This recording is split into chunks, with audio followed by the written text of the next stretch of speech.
I'd like you to meet Hector, Cuba's answer to Keith Floyd, the silver-toothed galloping gourmet of Havana.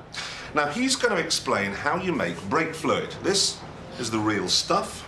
Trouble is, in Cuba it is very hard to come by and furiously expensive. There is an alternative though, and what you need is brown sugar. White will do if you have a larder, but for those old Chevys, brown is best. You also need, and this is a curious one, some shampoo and some neat alcohol. Oh my God! Oh God, take it away, Hector. God. So what you do then is you, making sure there are no flies have crept into your bottle, add the alcohol there.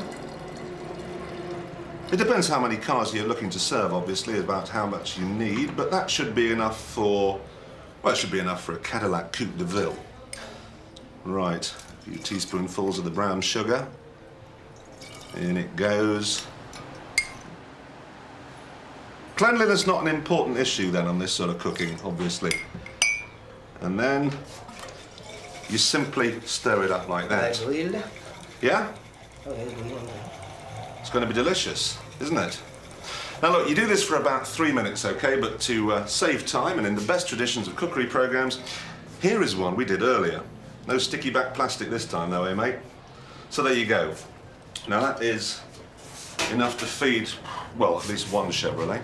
And now we're going to need some shampoo in there, aren't we, for the consistency. As with any good sauce, consistency does matter.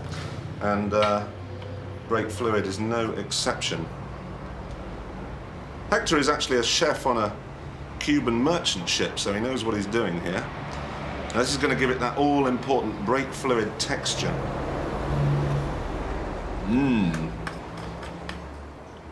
And then we just mix it up a bit more. And that's about it, I think. Look at that. Look at that, ladies and gentlemen. Brake fluid for less than $1. Thanks, Hector.